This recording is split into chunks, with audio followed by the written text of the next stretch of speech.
कुछ ना कहो। टैक्सी हिचकोले खा रही थी। कच्ची सड़क पार कर पक्की सड़क पर आते ही मैंने अपने माथे से पंडित जी द्वारा कसकर बांधा गया मुकुट उतार दिया। पगड़ी और मुकुट पसीने से चिपचिपे हो गए थे। बगल में बैठी सिमटी सिकुड़ी दुल्हन की ओर नजर घुमाकर देखा तो वो टैक्सी की खिड़की की ओर थोड़े से घूंघट से सिर निकालकर अपने पीछे छोड़ आए बाबुल के घर की यादें अपनी भीगी आंखों में संजो लेने की कोशिश कर रही थी। मैंने धीरे से कहा, अभी बहुत दूर जाना है, मुकुट उतार लो। चूड़ियों की खनक हुई और इसी खनक की संगीत में उसने अपना मुकुट उतार कर वही पीछे रख दिया जहां मैंने मुकुट रखा था। चूड़ियों के इस संगीत ने मुझे दूर यादों में पहुंचा दिया। मुझे ऐसा लगने लगा जैसे मेरे अंदर कुछ उफनने लगा हो, जो उबाल आकर आंखों की राह बह चलेगा। आज से 15 साल पहले मैं इसी तरह सुषमा को दुल्हन बनाकर ला रहा था। तब नएपन का जोश था, उमंग थी, कुतूहल था। तब मैंने इसी तरह कार में बैठी लाज से सिकुड़ी दुल्हन का मौका देखकर चुपके से घूंघट उठाने की कोशिश की थी। वो मेरा हाथ रोककर और भी ज्यादा सिकुड़ गई थी। मैंने उसे अभी तक देखा ही नहीं था। मैंने चाचा जी की पसंद को ही अपनी पसंद मान लिया था। अब उसे देखने के लिए मन उतावला हो रहा था। सुषमा को पाकर मैं फूला नहीं समा रहा था। वो भी खुश थी। भरे पूरे परिवार में वो जल्द ही हिल मिल गई। माँ उसकी तारीफ करते नहीं चूकती थी। घर में जो भी औरतें आती वो अपनी बहू से उन्हें ज़रूर मिलाती थी। अपने 5 बेटों और बड़ी बहू का वो उतना ध्यान नहीं रखती जितना उसका रखती थी। सास ससुर की देखरेख, देवर नंदों की पढ़ाई की सुविधा जुटाना, मुझे कॉलेज में जाने के लिए कपड़े, जूते, किताबें तैयार कराना, नौकर चाकरों को अपनी देखरेख में काम कराना उसके ज़िम्मे लगने लगा था। अगर मैं कभी शहर घूम आने या अपने दोस्तों के यहाँ चलने के लिए कहता तो वो धीरे से कह देती, ससुर जी को दवा देनी है, नौकरों से सब्जी की गुड़ाई करानी है, जानवरों के सानी पानी देना है। जेठानी जी अकेले कहाँ करा पाएंगी इतना सारा काम। मैं चली जाऊंगी तो सासू माँ को तकलीफ उठानी पड़ेगी। आज नहीं फिर कभी। उसकी ऐसी दलीलों को सुनकर मन महसूस कर मुझे चुप रह जाना पड़ता। जोशी जी की पत्नी ताना देकर कहती, मास्टर जी कभी बहू को तो यहाँ लाया करो। आपने तो उन्हें ऐसे छिपा लिया है जैसे हम नजर लगा देंगे। कॉलेज से जब घर लौटता तो थक कर चूर हो जाता था। कभी कभी तो 8 पीरियड पढ़ाने पड़ जाते थे। मेरी तकलीफ सुषमा जानती थी। समय निकाल कर जिद करके वो मालिश करने लग जाती। एक दिन वो मुझसे नाराज थी। रात को बिना खाए ही सो गई। बात ये थी कि उसने उस दिन मेरे पास आकर कहा था, पति जी एक बात कहूँ, अगर आप मानोगे तो तब कहूँगी। वो बड़ी ही मासूमियत से बोली थी। वो अकेले में मुझे पति जी कहती थी। मैंने प्यार से कहा, कहो तो सही। पहले मानूंगा कहो, वो बोली। अच्छा बाबा मानूंगा, मैं बोला। मुझे कुछ ज़्यादा पैसे चाहिए, उसने कहा। किस लिए चाहिए ये तो बताओ। अभी ये मत पूछो, तुम्हें अपने आप पता चल जाएगा। मुझे 300 रुपए की ज़रूरत है, वो बोली। जब तक तुम वजह नहीं बताओगी पैसे नहीं मिलेंगे। मैंने भी अपना फैसला सुना दिया। इसके बाद वो रात को मुझसे नहीं बोली। सबको खाना खिलाकर वो बिना खाए ही सो गई।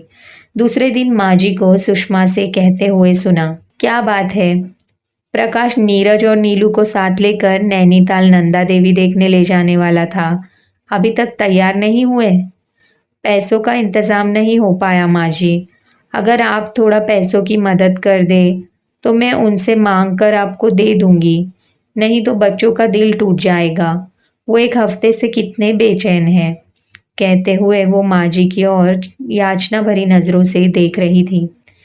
ऐसा था तो अभी तक क्यों नहीं कहा। मैं तो सोच रही थी कि शायद तुम्हारे जाने का प्रोग्राम बदल गया है, माँ बोली। माँ जी मैंने सोचा कि उनसे कहकर। मुझे देखकर वो चुप हो गई। मैं कॉलेज जाने की तैयारी कर रहा था। सास बहू की बातें मेरे कानों में पड़ी तो मैं उनके पास पहुंचा और जेब से पैसे निकालकर सुषमा को थमाते हुए बोला, अरे भाई पहले ही कह दिया होता।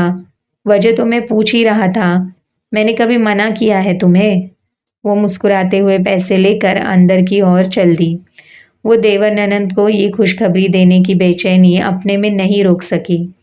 देवर और ननंद से इतना लगाव देखकर मुझे उससे और भी प्यार हो गया। हमारी खुशहाल जिंदगी के 2 साल बीत गए। इस बीच हमारी गोद में एक नन्हा मुन्ना भी आ गया। बच्चे की जिम्मेदारी माँ जी ने अपने ऊपर ले ली थी। वो ही उसे नहलाती धुलाती देख रेख करती। सुषमा केवल अपना दूध पिलाने और रात को पास में ही सुलाने की ड्यूटी निभाती। सब ठीक ही चल रहा था। बोझ का एहसास तो तब हुआ जब 4 साल और 2 साल के फर्क में 2 लड़कियां और चली आईं। उस दिन मेरा बेटा मुकुल मेरे पलंग पर आकर सो गया था। बड़ी बेटी माँ के पास सो रही थी। छोटी बेटी को सुषमा थपकी देकर अपनी चारपाई पर सुला रही थी। मैंने सुषमा के मन को टटोलने के लिए पूछ लिया, आधा दर्जन पूरा होने में 3 ही अदद की तो कमी रह गई। तुम्हारा क्या विचार है? वो झुंझलाकर बोली, तुम भी कैसी बात करते हो जी। इन 2 लड़कियों की फिक्र ही मेरा दिमाग चाट रही है। 2 एक और हो जाए तो घर का भट्टा ही बैठ जाएगा। ब्याहने के लिए कहाँ से लाओगे इतने पैसे? मैंने उससे कहा, तुम ठीक कह रही हो। वो तो मैंने तुम्हारे विचार जानने के लिए कहा था। सोच रहा हूँ कि इस आने वाले जाड़ों में परिवार नियोजन करा लूँ। ये सुनकर वो चौंक पड़ी। कुछ देर वो मेरी ओर ताकती रही, फिर मेरे पास आकर कंधे पर हाथ रखते हुए बोली, तुम इतने कमज़ोर हो, कहीं तुम्हें कुछ हो गया तो मैं क्या करूँगी? मैं तो कहीं की नहीं रहूँगी। मुझे ही फैमिली प्लानिंग करा लेने दो। तुम जब कहो तब मैं अस्पताल चल दूँगी। मैं खिज उठा, तुम्हारी तो बस ज़िद करने की आदत है। तुम ये क्यों नहीं समझती कि मर्द को फैमिली प्लानिंग में ज़्यादा मुश्किल नहीं होती, औरत के लिए दिक्कत होती है। अस्पताल में कम से कम 2 दिन रुकना पड़ता है। दूसरा कोई आसान तरीका अभी नहीं निकला है। तुम निश्चिंत रहो, मुझे कुछ नहीं होने वाला है। नहीं, तुम ये कभी मत कराना। मैंने सुना है कि मर्द कमज़ोर हो जाते हैं। मैं सारी तकलीफ झेलने को तैयार हूँ, पर तुम्हें ऑपरेशन नहीं कराने दूंगी। उसके मासूम चेहरे को देखकर मुझे हाँ कहने के अलावा और कोई चारा नहीं दिखा। 3 महीने भी नहीं गुजरे थे कि सरकारी आदेश आ गया। 2 बच्चों से ज्यादा जिनके बच्चे हैं तुरंत नसबंदी कराने के सख्त आदेश कर दिए। उन दिनों इमरजेंसी चल रही थी। चमचों और पीछा करने वालों की बनाई थी। नेताओं को खुश करने के लिए, सरकार को खुश करने के लिए जनता पर जी तोड़ कहर ढाया जा रहा था। तब प्रिंसिपल भी भला पीछे क्यों रहे? उनके तो दोनों हाथ में लड्डू थे। सरकार को भी खुश करो और दर्जन भर केस दिलवाकर एक इंक्रीमेंट और जुड़वा लो। मैंने ऑपरेशन कराने से पहले सुषमा की रजामंदी ले लेना ठीक समझा, वरना उसे मनाना मुश्किल होगा। इन दिनों वो बच्चों को लेकर रामगढ़ गई हुई थी।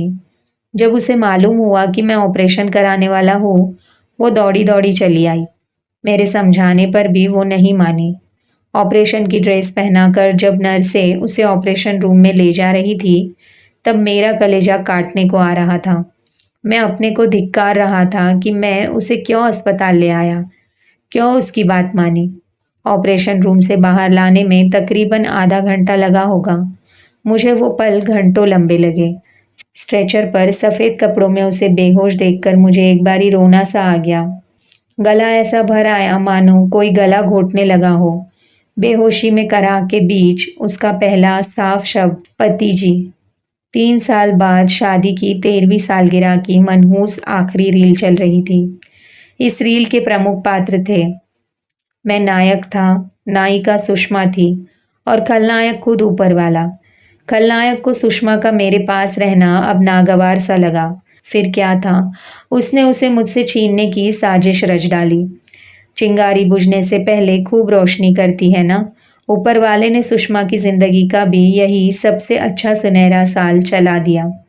उसका छोटा भाई अपनी दीदी से मिलने आया था। सुषमा अपनी खुशी को नहीं संभाल पा रही थी। अंदर बाहर इधर उधर वो तितली सी फुदक रही थी। रात को जब सब लोग मेरे बेडरूम में रेडियो के गानों के बीच गपशप में मशगूल थे, तो सुषमा ने मुझसे अपनी तकलीफ जाहिर की। आज मैं खाना नहीं खा सकी, मेरे जबड़े में बहुत तेज दर्द हो रहा है। ज्यादा बोलती है ना, इसलिए जबड़ा दर्द करेगा ही। मैंने बात हंसी में टाल दी। सुबह अपने भाई को विदा कर वो मेरे पास आ ही रही थी। आते ही वो सिसकियों से भर गई।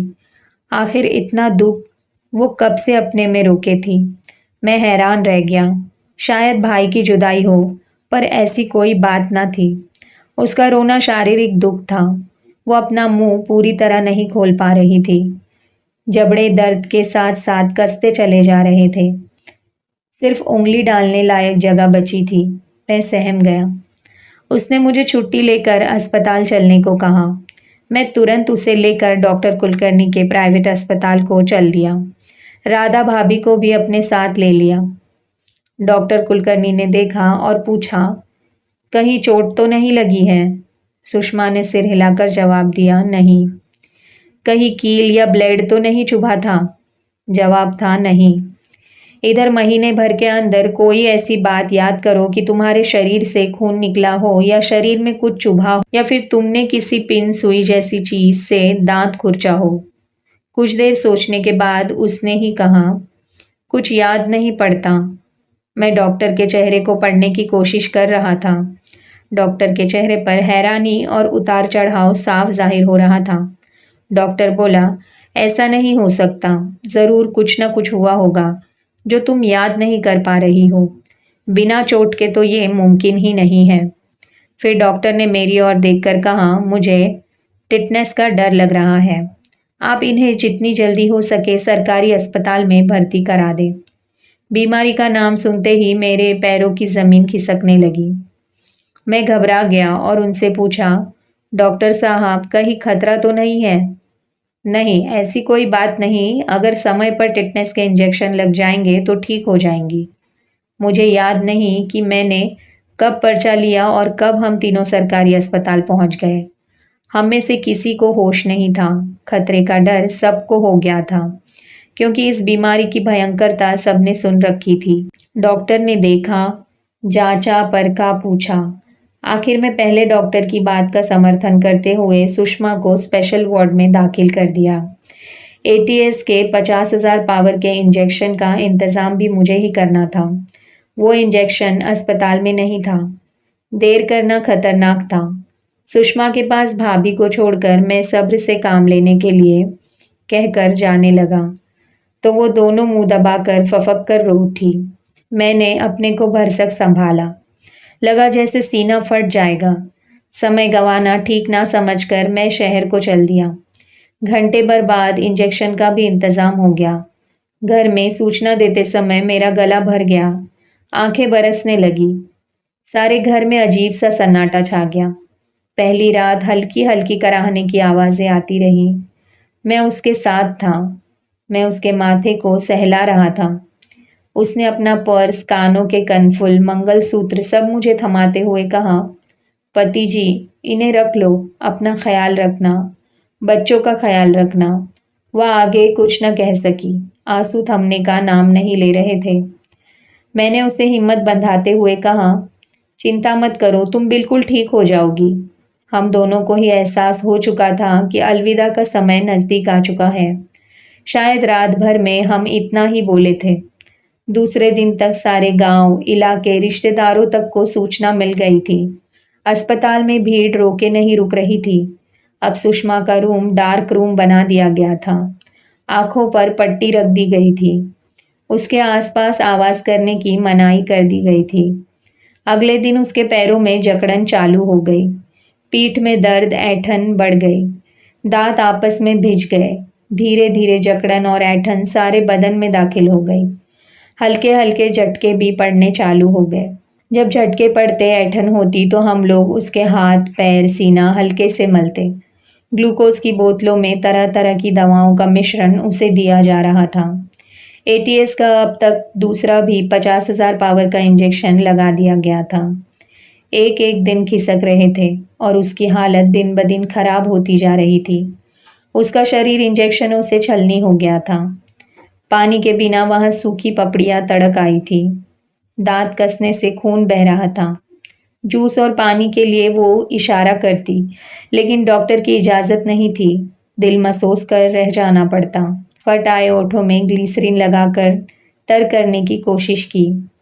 पानी की 2-4 बूंदें तो दरारों में ही समा जाती थी।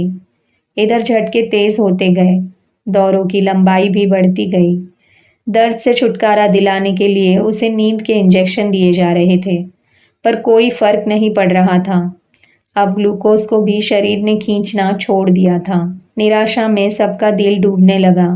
अभी छठे दिन की पौ नहीं फटी थी। रात को बारिश के बाद धुंधला सा उजाला होने लगा था। नर्स नींद का इंजेक्शन देकर चली गई। कुछ समय बाद मैं दूसरों की देखरेख में सुषमा को सौंप कर नहाने धोने चला गया। जब लौटकर आया तब तक सुषमा नहीं रही थी।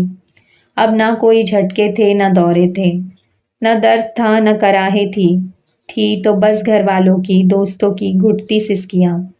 मेरा सब कुछ लुट गया था। मैं खोया खोया सा रहने लगा। छोटी बच्चियां जब टकटकी लगाकर मेरी ओर देखती, कलेजा मुंह में आने को हो जाता। थपकियां दिलाकर सीने से लगाए उन्हें सुला देता।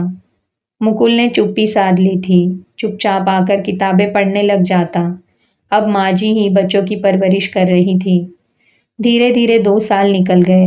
माँ जी बच्चों की खातिर दोबारा शादी करने की बात छेड़ती तो मैं टाल जाता था। ससुराल वालों ने भी शादी के लिए कहना शुरू कर दिया। कई जगह से रिश्ते भी आने शुरू हो गए, लेकिन मैं साफ मना कर देता। भला पराए बच्चों को कौन नवेली अपना लेगी। मेरी सास को शादी के लायक हो गई अपनी बेटी तानिया की उतनी चिंता नहीं थी जितना मेरी और मेरे बच्चों की। मैंने तानिया के लिए योग्य लड़का तलाश कर सूचना भेजी, तो जवाब आया कि तानिया ने इसलिए इनकार कर दिया है कि जब तक जीजाजी शादी नहीं कर लेंगे, वो भी शादी नहीं करेगी। बात बिगड़ती देख ससुराल वालों ने प्रस्ताव रखा कि क्यों ना तानिया से ही मेरी शादी कर दी जाए। तानिया ने भी अपनी दीदी के बच्चों की खातिर अपना त्याग स्वीकार कर लिया, लेकिन मैं इसे कैसे स्वीकार कर लेता। मैंने उसे समझाया, तानिया तुम ये क्या कर रही हो, ज़रा सोचो तो। मेरी उम्र का 38वां साल पार होने जा रहा है, जबकि तुम अभी 20 साल की होगी। फिर मैं 3 बच्चों का बाप हूँ। मेरी खातिर अपनी ज़िंदगी क्यों बर्बाद करने पर तुली हो? ये सही नहीं है। वो धीरे से बोली, आप मेरी चिंता ना करें, सब सोच समझ कर ही तो मैंने हाँ की है। उम्र की क्या कहते हैं, माथे में उम्र लिखी होती तो दीदी यूं ही हमें छोड़कर चली थोड़ी ही जाती। बच्चे मुझसे हिले मिले हैं, माँ का दुख भूल जाएंगे। दीदी पर जितना हक आपका था, क्या मेरा हक नहीं? मुझे भी तो उसका दुख उतना ही है जितना आपको। उसके अंदर अपनापन और त्याग की भावना साफ झलक रही थी। बहुत समझाने पर भी उसने अपना इरादा नहीं बदला। तब मुझे भी सहमति देनी पड़ी। आखिर किस किस का मुंह संभालता। टैक्सी ने हिचकोला खाया तो मेरी पिछली यादें टूट गईं। मैं अपनी यादों में इतना खो गया था कि मुझे ये ध्यान ही नहीं रहा कि मैं वर बना बैठा हूँ। एक दुल्हन भीगी पलकों से मुझे ही निहार रही है, मुझे पढ़ रही है, समझ रही है। शायद तब तक मेरी आंखों के रास्ते कुछ बहकर सूख गया था। वो मुझ पर लुढ़क गई और मेरी गोदी में सो गई। फ्रेंड्स, ये कहानी आपको अच्छी लगी हो तो इसे ज़रूर लाइक और शेयर करें। चैनल को सब्सक्राइब करें। Thanks for watching.